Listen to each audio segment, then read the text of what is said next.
राधे राधे महाराज जी। महाराज जी, मेरा प्रश्न गुरु मंत्र के विषय में है। क्या गुरु मंत्र एक स्थान पर बैठकर ही जपना चाहिए, चलते फिरते घर के कार्य नहीं, पवित्र अवस्था में चलते फिरते घर के कार्य करते हुए भी गुरु मंत्र जपा जा सकता है, लेकिन हमारा शरीर पवित्र हो, हमारे वस्त्र पवित्र हो और स्थान पवित्र हो तो हम गुरु मंत्र जप सकते हैं। उस गुरु मंत्र में पवित्रता की प्रधानता रहती है और नाम जप में आप चाहे जैसे हो, जहाँ हो, हर समय जप कर सकते हो, लेकिन गुरु मंत्र पवित्र अवस्था में, वो आप बैठकर काम करते हुए, अगर आपको लग रहा है आपके शरीर के वस्त्र पवित्र है, आप पवित्र हैं और जिस स्थान पर हैं वो पवित्र है, तो आप निरंतर गुरु मंत्र जप सकते हैं।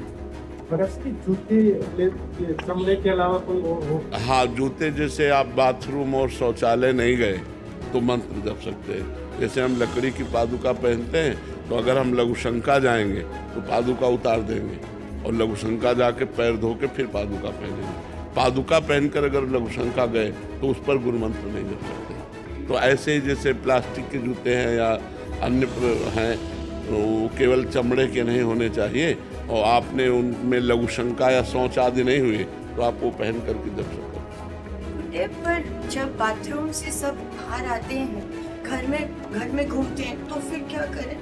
नहीं, क्योंकि पवित्र होके आए हैं ना, बाथरूम से निकलेंगे तो पवित्र हो गए। क्या है गुड्डे, बाकी के लोग घर में? नहीं, अपने को, हमें बाकी से मतलब नहीं है, हमको अपनी पवित्रता से मतलब है। अब जैसे इतने लोगों में कौन कैसे पवित्रता का निर्वाह करता है, हमसे मतलब नहीं है, हमको अपनी पवित्रता से मतलब है। अगर हम पवित्र हैं, सब हमें छू रहे हैं तो कोई हमें परेशानी नहीं है। हम अपने को देखना है, सब में भगवान को देखना है। सब में अगर हम देखेंगे कि ये पवित्र है कि नहीं पवित्र है तो वो दोष आ जाएगा। सब में भगवान है, हमको पवित्र भाव से रहना है, दूसरा अपवित्र ये नहीं देखना है। सब में भगवान है, हमें ये देखना है। और देखो, पवित्रता के विषय में हम तुम्हें सही बात बताऊं, ये केवल मन को समझाने के लिए है। यही मूत्राशय और मलाशय यही तो है ना, ऊपर से चमड़ी ढकी हुई है, बस यही सब भरा हुआ है। तो हमें लगता है कि ज़्यादा भगवान की तरफ ध्यान दे, क्योंकि ये शरीर कभी पवित्र हो ही नहीं सकता। एक रेशम की थैली में हम उदाहरण देते हैं, बड़ा रेशम पवित्र होता है और रेशम की थैली में शौच भर दो, लेटरिन भर दो, तो अगर आपको पता है तो आप उसे अपवित्र ही तो मानेंगे ना।